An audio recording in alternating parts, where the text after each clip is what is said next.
আমি আশা করি আপনারা ভালো আছেন। তো মানে আমি কেমন বলবো আমি নিজেও বুঝতে পারতেছি না। আরসিবি আমার প্রিয় দল কালকে হেরে গেছে রাজস্থানের বিপক্ষে। ওটা আমার কাছে খুবই কষ্ট লাগছে। তাও আমি আপনাদের জন্য, বিশেষ করে আপনাদের জন্য আমি ভিডিও বানাতে এসেছি। তো তাও মানে মনে কষ্ট নিয়ে রেখেছি।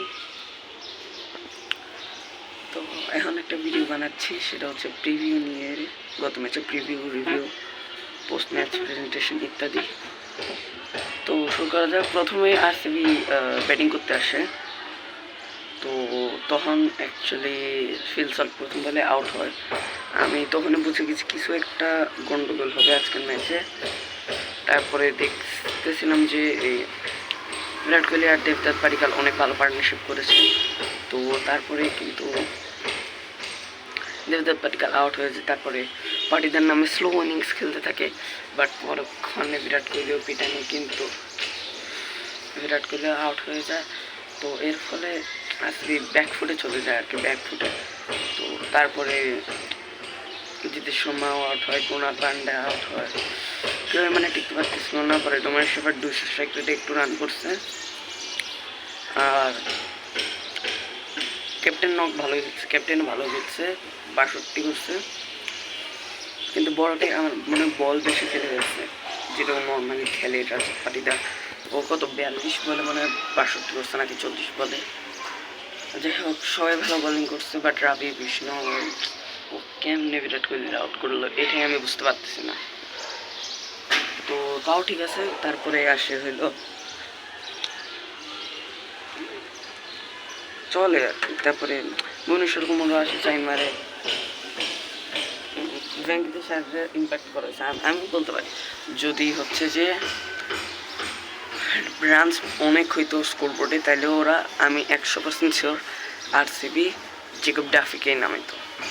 জেকব ডাফিকে ইম্প্যাক্ট করেই তো সাবস্টিটিউট এই ভেঙ্কটেশ আয়ারের জায়গায় জেকব ডাফিকে ইম্প্যাক্ট করানো উচিত ছিল যদি রান থাকতো, কিন্তু রান ছিল না। এই জন্য ভেঙ্কটেশ আয়ারে ইম্প্যাক্ট করেছে। আরও ভালো খেলছে, 193 স্ট্রাইক রেটে খেলছে, অনেক ভালো, গুড জব ভেঙ্কটেশ আয়ার।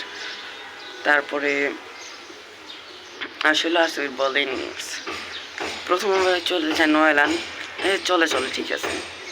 কিন্তু পরের ওভারে 12 রান যায়, একটুখানি ব্যাকফুট, কিন্তু উইকেটও যায়। তাই এটা চলে, বাট মানে ভালোই ওভার গেছে বলা আরসিবির জন্য। তারপরে আসে ভাই অভিনন্দন, এটা কী করলো?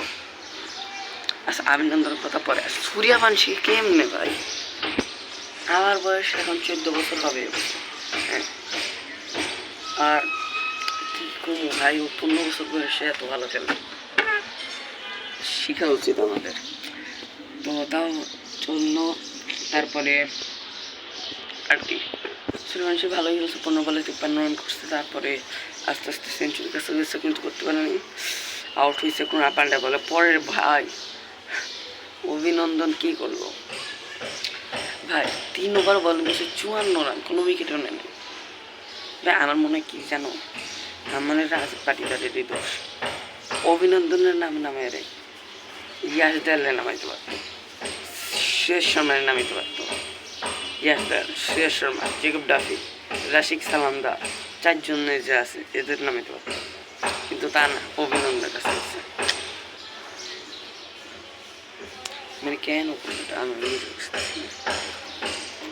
কিন্তু ভাই কুণাল পান্ডে ভাই সেরা বলেন, সেরা। 4 ওভারে মাত্র 30 রান দিয়ে 2টা উইকেট নিয়েছে, তো মানে ভালোই হয়েছে। আর তারপরে কুণাল পান্ডে সূর্যবংশীকেও আউট করছে, অনেক স্পিডে বল করছে।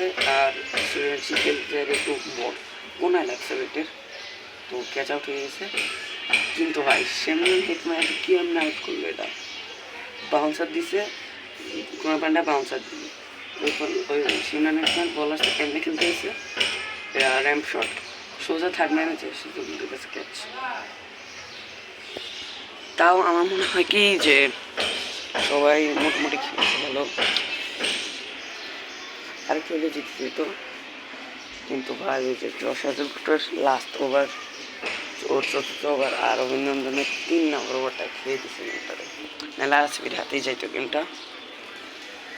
হ্যাঁ বলে তো উইকেট নিচ্ছে, বাট ভুবনেশ্বর থেকে আর একটু বেশি এখানে আসা ছিল, কিন্তু সেখান থেকে আরও বেশি, কারণ গত বছর আমার এখনও মনে আছে 2 ওভারে লাগতো 19 রান, মাত্র 2 রান দিচ্ছে, হ্যাঁ 2 রান দিচ্ছে না, 2 ওভারে 11 রান লাগতো, 2 রান দিচ্ছে, 9 রান টিকিং ছিল। পরে ইয়াস দেয়ালে নাও উচিত ছিল, ইয়াস দেয়ালের নাও, ইয়াস দেয়ালের নাম শেষ শর্মা, জেকব ডাফি, রাশিক সালাম দাও। হ্যাঁ আপনারা বলতে পারেন রাশিক সালাম দাও কী করছে, কিন্তু ও লাস্ট ওভারগুলোতে একেবারে উইকেট না নিলেও ইকোনমিক্যাল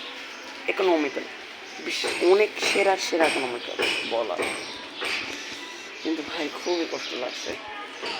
তো আজকে হলো 2টা match, double header today, because today is Saturday, that's why. তো আজকের বিকালবেলা ম্যাচ হচ্ছে যে হায়দ্রাবাদ ভার্সেস পাঞ্জাব, আর রাত্রেবেলা ম্যাচ হচ্ছে চেন্নাই ভার্সেস দিল্লি। আমি বলে রাখছি, যদি হায়দ্রাবাদ আর পাঞ্জাবের ম্যাচে হায়দ্রাবাদ জিতবে, আর দিল্লি এবং চেন্নাই ম্যাচে যদি ধোনি খেলে, মহেন্দ্র সিং ধোনি, তাহলে আমি চেন্নাই সুপার কিংস, আর যদি ধোনি না খেলে তাহলে আমি দিল্লি। আর যদি আজকে পাঞ্জাব জিতে হায়দ্রাবাদ সাথে, আমি নেক্সট ভিডিও শুরু করবো এটা বলে শুরু করবো যে পাঞ্জাব জিন্দাবাদ। বাই বাই বন্ধুরা।